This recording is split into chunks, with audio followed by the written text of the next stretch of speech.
Dans une petite ville industrielle, vivait un ouvrier nommé Mathieu. Chaque matin, il se levait avant l'aube, enfilait sa vieille salopette et partait travailler dans l'usine de métal, où il passait ses journées à souder, visser et porter des charges lourdes. Ses mains étaient dures comme le fer qu'il maniait et son dos fatigué d'années de travail sans relâche.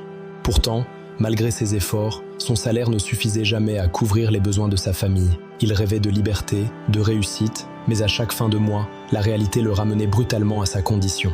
Un soir d'hiver, alors qu'il rentrait du travail, épuisé et découragé, Mathieu s'arrêta au bord de la route, devant une grande maison illuminée.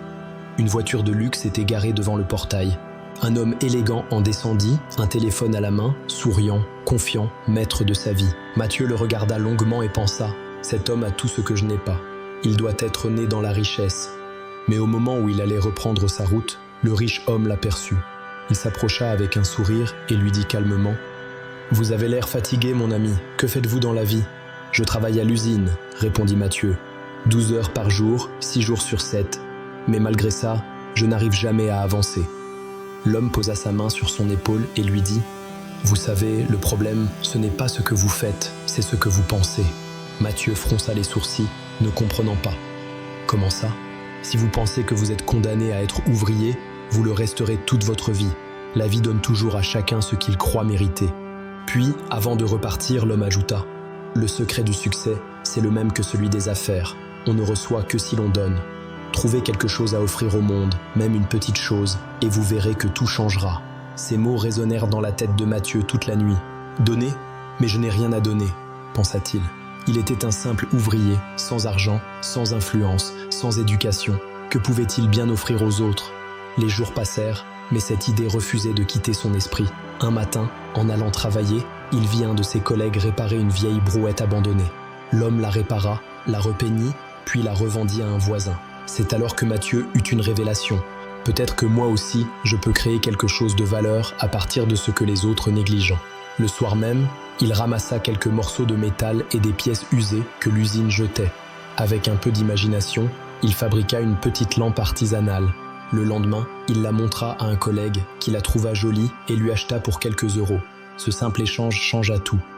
Mathieu comprit qu'il pouvait donner quelque chose au monde. Sa créativité, son travail, son temps. Petit à petit, il fabriqua d'autres objets, des lampes, des décorations, des supports de plantes, et commença à les vendre au marché local.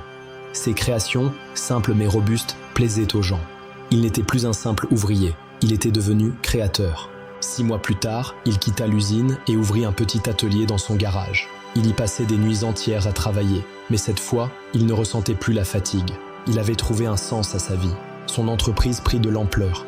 Les commandes affluaient. Il embaucha d'autres ouvriers, comme lui auparavant, et leur donna à chacun une mission. Ici, on ne fabrique pas des objets, on transforme la pensée en richesse.